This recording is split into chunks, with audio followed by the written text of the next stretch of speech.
Trigo, psicóloga, para hablar de este tema. Gracias, Helvecia, por estar con esta red. No, gracias por la invitación. Qué tema, ¿no, Helvecia? Sí, es un tema interesante, porque fíjate, el colegio, en vez de hacerse eco de lo que pasó y congregar a todos sus alumnos para poder explicar la situación, dice que no suspendió las clases, el tema no se va a hablar. Como si nada pasara. Hacen como una especie de complot de silencio, ¿no? Cuando en realidad esta chiquita la sacó barata, pero podría haberse muerto. Ahora, el problema está en el colegio, en esa supuesta amonestación, cuando ella ingresa en un horario donde no se podía, en el aula, ella iba a buscar su lanchera, estaba cerrada la puerta, ingresa por la ventana, la ve una maestra, entonces decide llevarla a dirección, hacerle una notificación, una amonestación, y ella, por el temor a lo que le dijeran sus padres, toma esta decisión. Ahora, el error pasa por la educación, por estas famosas amonestaciones, o tiene que ver con algo más de fondo por parte de algo psicológico que tenga que ver con la nena o con los padres. Bueno, siempre lo que aparece al final es el efecto de algo que viene atrás, o sea, es la consecuencia de un proceso que se vino dando, evidentemente, y que nadie tuvo la posibilidad de atajarlo a tiempo, porque ella va a la acción. Aparte, no es una adolescente, es una puber, tiene 12 años, no tiene nada que ver con la adolescencia, está entrando recién en lo que sería la etapa, las primeras partes, digamos, las primeras etapas de lo que va a ser después la adolescencia. Entonces uno se pregunta, bueno, ¿qué pasó? Lo que pasó de nuevo es, en primer lugar, vamos a ir a lo concreto. Sí. Esta chiquita, bueno, se mete por la ventana o va a buscar su lanchera o lo que fuera, es amonestada. Yo lo que diría, ahí el primer problema que tenemos, o la primera reflexión, no vamos a hablar de problema, vamos a hablar de reflexión, vamos a ser positivos. La primera reflexión es, ¿por qué en vez de la amonestación no se recurre al diálogo? Hay una acción donde esta niña, de alguna manera, infringe la ley. Las travesuras típicas que hacen todos los chicos. Están los que se suben a los techos, están los que, bueno, tiran papeles. Hay muchas travesuras en esta edad. Hay muchas cosas que los chicos hacen como para romper ciertas reglas. Entonces, lo primero que habría que haber hecho, y esto habría que decírselo a la escuela, si es que no tienen equipos de asesoramiento, es hablar con la jovencita y preguntarle qué te pasó.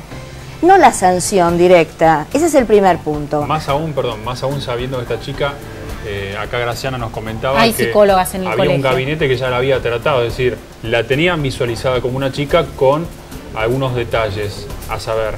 Bueno, si la tienen visualizada como algunos detalles a saber, sería interesante porque no hicieron un seguimiento.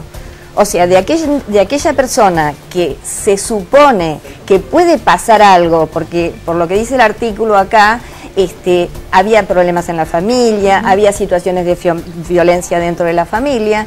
Entonces, si había ciertas señales que decían que de alguna manera algo pasaba en el hogar, bueno, sería que el gabinete pudiera ocuparse de instalar allí un vínculo, una charla, un preguntar qué te pasa, qué te está sucediendo. Simplemente a manera de decir, acá estamos para ayudarte, porque esto es lo que necesita un puber. Alguien que lo visualice, vamos a usar mucho la palabra esa, visualizarlo, no invisibilizarlo. Que se visualice para saber, bueno, a esta jovencita que está entrando pubertad, adolescencia, está en ese pasaje. ¿Cómo la podemos acompañar? ¿Cómo la podemos escuchar? Por supuesto que lo que hace es, en grado extremo, un llamado de atención. Pero ¿por qué llegó a tomar esa decisión de arrojarse por el cuarto piso? ¿Para llamar la atención? Porque de alguna manera los adolescentes, los púberes, siempre tienen formas de decir acá pasa algo. Por supuesto que ella se debe haber sentido muy mal.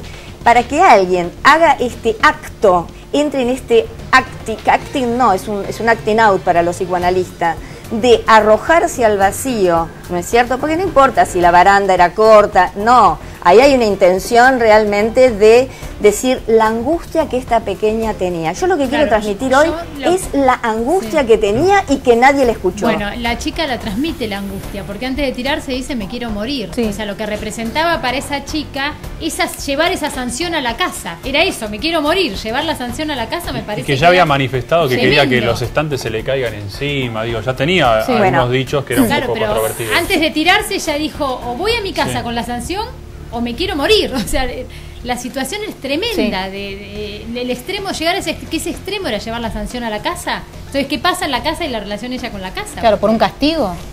Evidentemente esta chica va hacia una acción porque su emocionalidad no puede ser pensada. O sea, esa nota que le pusieron, esa amonestación de alguna manera, no pudo ser pensada en términos de ¿con quién puedo hablar sobre esto que me está pasando? ¿Con quién puedo hablar? ¿De qué manera? Ella directamente sintió la angustia, porque lo que yo quiero decir es algo importante que los padres lo traen todo el tiempo al consultorio. Pero no, se está haciendo el que sufre. En realidad es un simulador. Yo creo que hay un grave problema cuando no entendemos la angustia de los púberes o de los adolescentes. Cuando un chico hace esto es porque está en el límite donde ya no aguanta más su vida. ¿Y qué hay que hacer en ese caso, doctora? En ese caso lo que hay que hacer todo el tiempo, insisto en esto, en escuchar, en mirar, en tomarse el tiempo de estar con esta jovencita y preguntarle qué te pasa. ¿Quién se tomó el tiempo? Si esta chiquita dice, se me vienen las estanterías, estamos en una pérdida de realidad, casi diríamos en esos bordes que uno habla, ¿hacia dónde va esto que todo se le viene encima?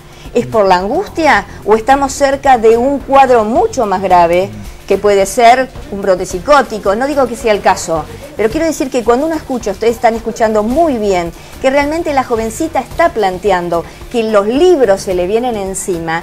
¿Qué se le viene encima? La angustia, la desesperación, el no sentirse escuchada, que nadie se interesa por lo que a ella le pasa. Y si ustedes, como adultos, y los que están del otro lado de la pantalla, empiezan a recordar cómo fue su pubertad y adolescencia, ¿no necesitamos todos en esa época que alguien nos escuchara, que alguien nos contuviera, que alguien nos dijera, pará, ¿qué estás haciendo? ¿Qué te pasa con este tema? Y ahí, doctor, perdón, doctor, ahí la función principal la cumple la familia o la escuela. Todos.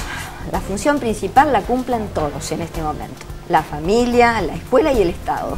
A mí lo Todos que me la da, cumplen, lo que el me Estado da- también.